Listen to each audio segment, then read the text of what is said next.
Bom, nós vamos tratar nessa videoaula de aspectos evolutivos que aconteceram com os animais. Especificamente, eu escolhi aqui para abordar um pouquinho a questão dos ruminantes, para que a gente venha entender aonde é que essa evolução, né, ela levou os animais para que nível produtivo e quais são essas implicações aqui, porque esses níveis de produção vão se refletir na possibilidade de usar ou não um determinado resíduo, né? Então vamos aqui na sequência falar primeiro dos aspectos evolutivos, né? Então quando a gente pensa em qualquer espécie animal hoje, aqui eu estou colocando os ruminantes, mas a gente poderia estar falando de suínos, de aves, né? A gente tinha há muito tempo atrás, né? Os animais ou as diferentes espécies animais com sua condição genética adaptada ao meio ambiente de origem. Então, os ruminantes são animais que evoluíram comendo capim, né, gramíneas em savana, né? Então são animais que tinham um biotipo, né, uma constituição física, um ritmo uma intensidade de ganho de peso que era compatível com essa dinâmica e com esse fluxo de nutrientes que esses ambientes naturais, originais permitiam, né? Com o tempo, o ser humano começou a domesticar esses animais e, com a evolução tecnológica, a gente começa a selecionar animais com características produtivas mais expressivas. Então, falando de ruminantes, a gente começou a selecionar bovinos que tinham maior capacidade de ganho de peso, bovinos que tinham uma capacidade maior de sintetizar gordura corporal, subcutânea ou intramuscular, né? Como é a carne do Angus, que muitos aí devem apreciar. A gente começou a selecionar aves que fossem geneticamente tinha um crescimento mais acelerado, né? Então hoje a gente consegue pegar um pintinho de um dia, em 28 a 31 dias ele está com 2,5 kg, 2,8 kg e está pronto para o abate, né? O frango caipira lá atrás levava 6 meses, né? 8 meses para atingir peso. Então a gente está falando de um processo de seleção de animais, né? Não é apenas seleção, já eu falo um pouquinho mais disso, mas que foi modificando não só a velocidade de crescimento, o que implica numa mudança de exigência nutricional, mas também foi modificando a própria constituição desse animal. Eu quero um animal com mais músculo, eu quero um animal com mais gordura, né? Eu quero um animal com menos gordura, como aconteceu com suínos, né? Que originalmente era o suíno ancestral, ele era um animal tipo banha. Hoje o suíno, se você não for bom na cozinha, a carne seca, né? A gordura está mais localizada. Isso varia entre raças, né? Essas características da composição corporal.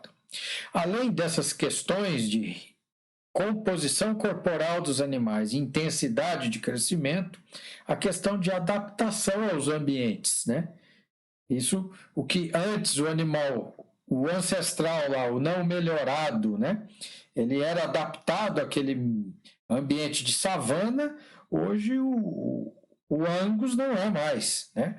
O Nelore de hoje, com alta capacidade de ganho de peso, ele já começa a ter descompassos. Então, se eu estou trabalhando na produção de um animal exclusivamente num ambiente onde a dieta dele é básica, é somente pastagem, eu tenho um limite de velocidade de ganho de peso e de composição desse ganho de peso, que é diferente de um animal que cresce consumindo grãos como milho, farelo de soja, outros resíduos até em confinamento, né? Então, esses sistemas eles me permitem trabalhar características produtivas e intensidades produtivas diferenciadas, ok? Então, o incremento, o aumento da capacidade produtiva dos ruminantes, obtida, né, de forma geral, por cruzamento entre raças e por seleção genética, né, essas duas técnicas, né, de melhoramento, né, elas trouxeram o quê? Marcantes alterações na potencialidade que o rumen desses animais tem de atender às exigências nutricionais dos mesmos. Então, falando aqui, o rumen se escreve com acento e com N, ou sem acento e com M, tá? Então, falando de rumen, rumen é aquela cavidade fermentativa aonde os alimentos os vegetais são ingeridos, quer dizer, é a primeira cavidade onde eles caem. Lá dentro não tem oxigênio, existe um conjunto de micro-organismos que a gente vai ver mais à frente. Esses micro-organismos vão colonizar esse alimento. Então, existem micro-organismos que colonizam especificamente a fração fibrosa, outros que colonizam a fração proteica, né? Então, os micro-organismos são substrato específicos, né? E lá vai acontecer um conjunto de processos fermentativos de hidrólise, digestão desse alimento original. Isso vai gerar uns componentes secundários, vamos dizer, dessa atividade bioquímica e fermentativa ruminal, que vai nutrir, então, os ruminantes, os bovinos. Só que como a gente veio mexendo, selecionando, seja por seleção ou por cruzamento, os animais para serem cada vez mais produtivos, a exigência nutricional desses animais aumentou. Então, a capacidade que o rumen tem de transformar ou de desdobrar e gerar nutrientes para esses animais ainda é a mesma, a não ser que a gente interfira no equilíbrio ou na composição das coisas que entram dentro do rumen. E a gente vai ter limites do que o rumen, por si só, e pelas suas taxas de possibilidades, né, de digestão, de funcionamento, consegue atender em termos de demanda nutricional dos animais, e o que precisa ser colocado um input via extra-rumen, né? Alguma coisa que escape aí, o que a gente chama na nutrição de ruminantes de uma suplementação bypass, né? Aquilo que passa através do rumen vai ser absorvido direto lá no intestino delgado. Então, basicamente, aqui nessa lâmina é pensar que as alterações genéticas que os animais, de forma geral, e que os ruminantes sofreram, seja por cruzamento ou seleção, geraram alterações marcantes nas exigências nutricionais desses animais. Portanto, um animal que originalmente tinha um nível de exigência nutricional mais baixo, agora ele passa a ter um nível de exigência nutricional mais elevado. E isso significa que determinado resíduo agroindustrial, ele pode ser apto para ser utilizado para um grupo de animais que tem uma característica genética e um ritmo produtivo menos intenso, e ele pode não ser adequado para um grupo de animais, ou um tipo de raça, um sistema, onde você tem um ritmo produtivo mais intensificado, ok? Então, avançando aqui, a gente falou dos aspectos evolutivos, falamos dessa adaptabilidade a ambientes, né? Pobres nutricionalmente, quer dizer, os ruminantes são animais que evoluíram em ambientes cujos alimentos, quer dizer, eram forrageiras, né? Os capins, as gramíneas, que tinham ali tinham uma composição nutricional menos nobre. E, portanto, esses animais, eles precisaram desenvolver mecanismos adaptativos para poder aproveitar melhor alguns nutrientes, por exemplo, a proteína, de uma maneira mais eficiente do que os monogástricos. Os monogástricos, eles não têm a mesma potencialidade ou adaptabilidade em termos de aproveitamento da fração proteica, né?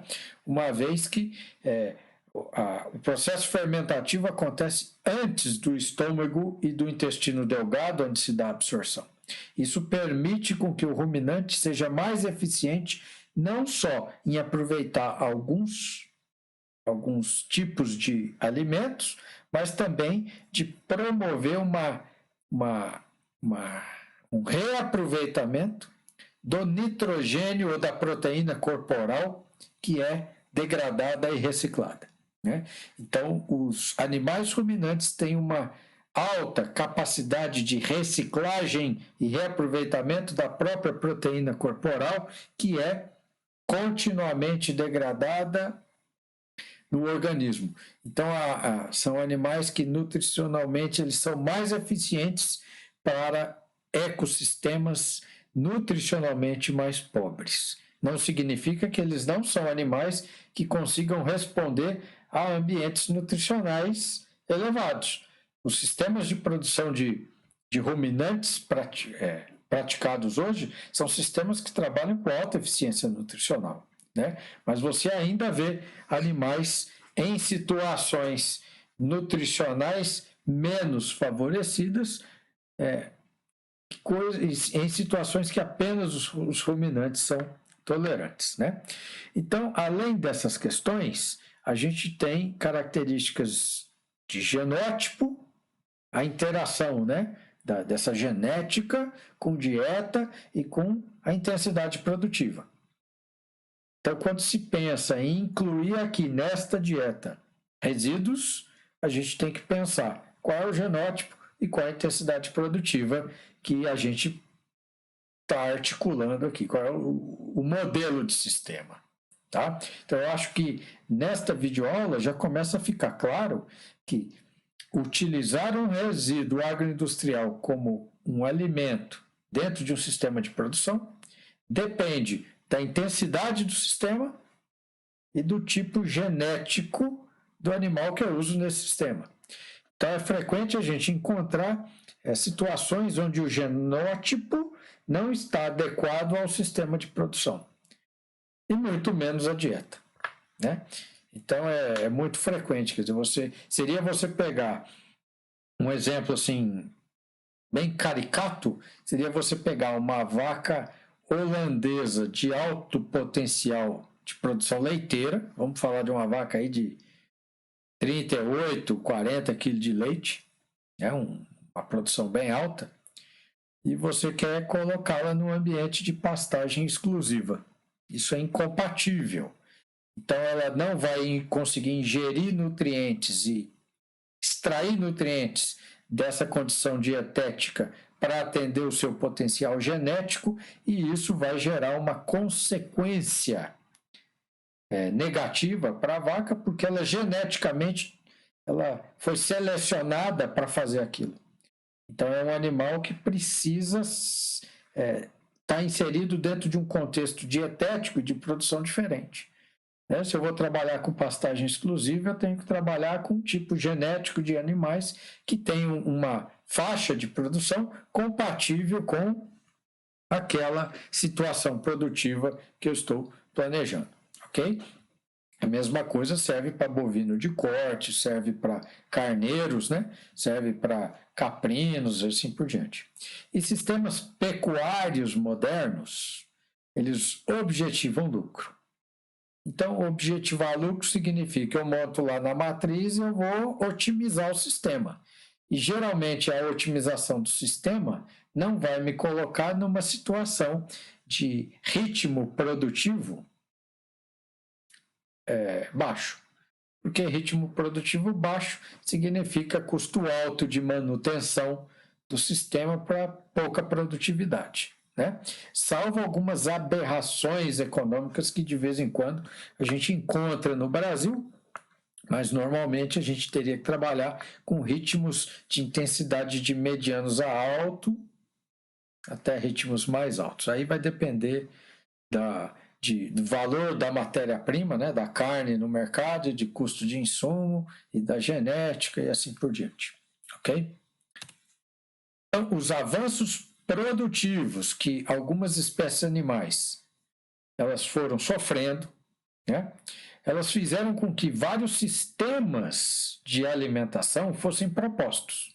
Então, vamos entender o seguinte, para quem não é da área da nutrição animal, né, existem várias escolas, né, ou grupos, vamos dizer assim, que no mundo todo, que começaram a estudar sistemas e explicar e traduzir isso em algoritmos matemáticos, que na verdade são representações, são funções matemáticas que representam o processo digestivo e a eficiência de biossíntese de produtos animais, né? Então, eles começaram a ser desenvolvidos, esses sistemas de alimentação. Então, o objetivo central era aperfeiçoar o aproveitamento dos alimentos, sejam eles o alimento original ou um resíduo, não interessa a fonte, né? O aproveitamento da fonte, para atender o desempenho animal. Então, neste ponto específico, o que eu quero dizer para vocês é que esses sistemas construíram uma linguagem, uma forma de descrever os alimentos. Aqui começou a chover aqui na fazenda, e hoje está muita aleluia e vagalume. E aí está vindo aqui na lente do óculos por conta da luz aqui da gravação. Então, esse aperfeiçoamento que foi buscado pelos sistemas de alimentação, eles visam entender o alimento e otimizar o seu uso e ajustá-lo para o desempenho animal que se objetiva ou que se pretende ter. Então, nós vamos ter que falar um pouquinho dos sistemas de alimentação. Então, nesse slide aqui, eu quero chamar a atenção para o fato que boca de animal não é lixeira, né? Ou seja, é comum a gente ouvir no mundo do agro, principalmente dentro da agroindústria, esse resíduo aqui a gente pega e dá para boi. Esse resíduo a gente pega aqui e vamos dar para suíno. Só que, quando você tiver vontade de falar isso, você dá uma brecadinha na vontade e pensa o seguinte, esse boi ou esse suíno, quer dizer, o animal que você imaginar, ele está inserido dentro de um contexto produtivo. E esse contexto produtivo, ele é ou não ajustado para este tipo de resíduo que eu gostaria de levar para lá. Então, os sistemas de produção animal, eles não são compatíveis com todo tipo de resíduo agroindustrial. Então, nesta videoaula, a gente pode dizer que a gente chegou a essa conclusão. E aí vem a questão, como é que nós vamos estudá-los? Estudá-los quem? Os resíduos. Então, a gente tem que desenvolver um conjunto de métodos para olhar para os resíduos e falar, bom, as potencialidades que eu tenho aqui são essas.